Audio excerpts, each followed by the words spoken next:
Hello everyone, welcome back to Carl Fix. On this video I'll be showing you my new fish tank and stand. I didn't do a stand build because there's so many on YouTube. I thought, what's the point in me doing one? But first of all, the cladding is just softwood cladding, stained to give it a nice finish. But the actual interior of the stand, if I come around the sides where I've made some doors, is just two rectangles, top and bottom, of 2x4s, and then what happens is between the top part of it and the bottom part, on each corner there's one there to act as braces. Then there's some cross braces across the top and some cross braces across the bottom, and as you can see, two thick braces in the middle, bit of plywood on the back, and a bit of sheeting across the top to put the tank on. The tank is an All Solutions Opti-White glass tank. It is 280 litres. In English money, I don't know what that is in gallons, is it 70-ish? Something like that. The filtration that's going on it to start with is a Fluval 407 that you'll be able to see in my previous videos. I'll also have a sponge filter running in there behind the rock work. But what I'm going to really show you today is just a time lapse of me doing a bit of the aquascaping, getting the rocks in and the sand in, and we'll see what it looks like at the end of the video. So I've got some polystyrene in the bottom just to protect the bottom of the tank because the rocks I'm using are extremely large. If you can see this on the camera now, that is a large rock. This rock is landscape rock that I got from the garden centre, 6 pieces for £24. When I was in Maidenhead Aquatics, something a third of this size was knocking on £30 for 1 stone. So this is rustic slate. So a lot of tanks use slate, obviously, in their aquascapes. So that's what I'm going to be using. So let's stick it in. I do know my rough layout because I've been playing with it a little bit before I made the video. Take my scissors out.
So that's the general layout that I come up with.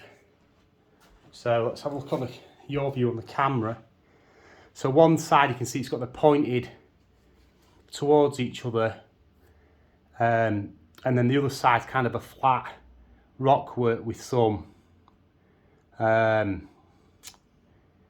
cavey areas in it, because I will be stocking chinchillas in it, cichlids, however you want to say it, chinchillas in a fish tank, cichlids, some I think they're called, some call them Pseudotropheus saulosi, others call them Chindongo saulosi. I think it depends if you use the old name, new name, where you're from. But the females stay yellow, the males get a dark rich blue, especially the dominant males. So like I said, I played around with this for a little bit obviously before I made the video, but to be honest, this is pretty much the first scape that I made, and it was the best of the lot, because I kept messing about with the rocks, and because they're so large, you can only put them in certain ways, and sometimes they look a bit out of proportion in any other type of orientation. So that's what we're going with today. So yeah, that's the rock work done. Now I'm going to get sand. For the base layers of sand, I'm using normal place sand. You can get it from wherever, Argos, B&Q, your local hardware store, whatever.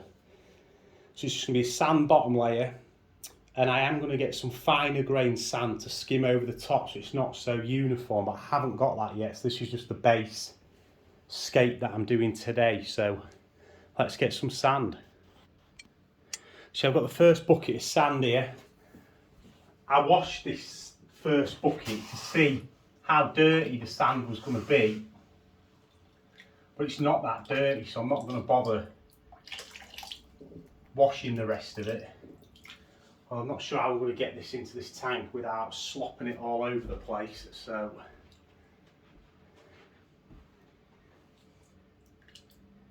that's going to be fun.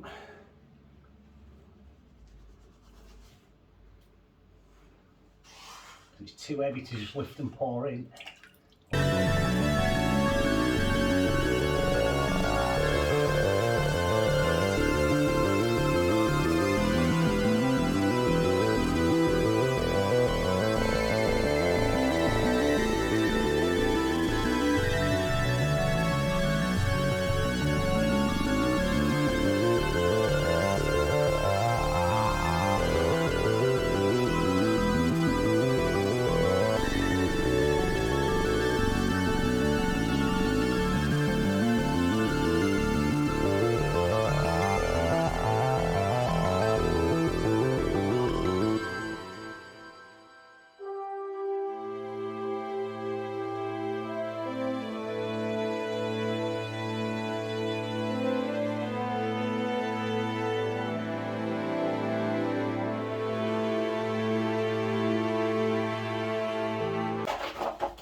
Right, yes, that's the first layer of sanding.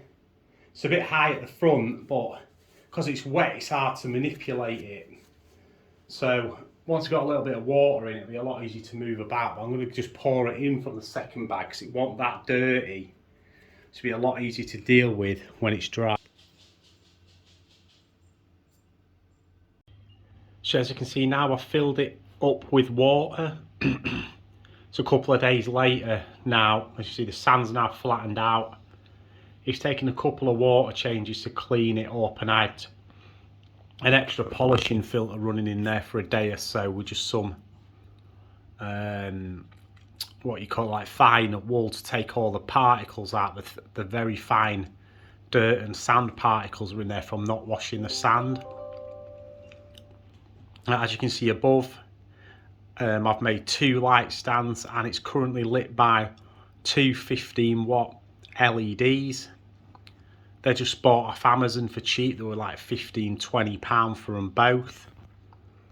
The light stands are basically 2 pieces of wood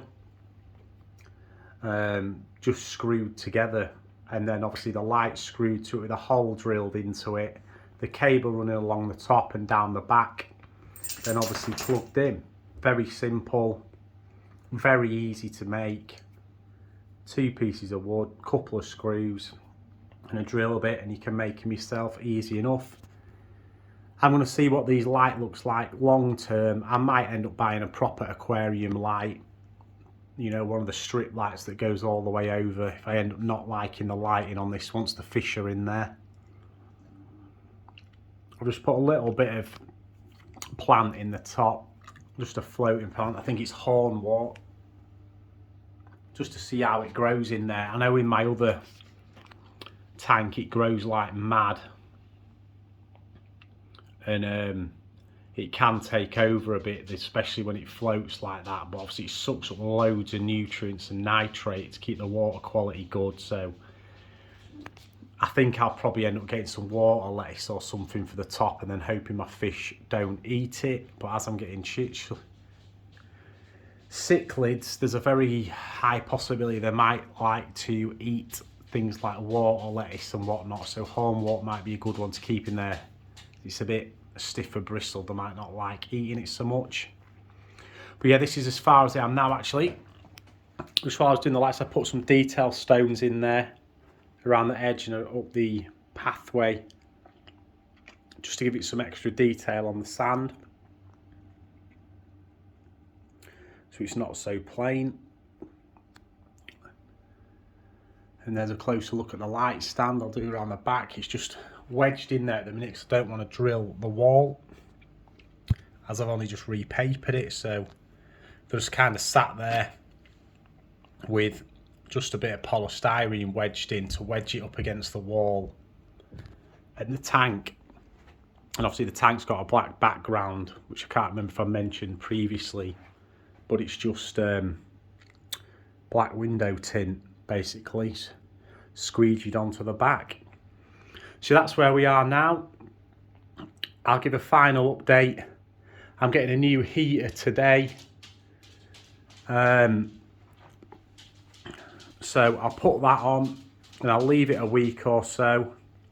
I have put a bit of food in there. Once it's up to temperature, I'll probably put a few of my guppies in there just to keep the cycle going, because obviously your bacteria will die if you don't keep your cycle going with some kind of waste going through the filter. So I have put a bit of food in there just to get a bit of waste going while there's nothing in the tank. And next time you see it, it should be up to temperature and we can add some fish, and you can let me know what the verdict is when it's all fully finished. So I'll see you on the next one.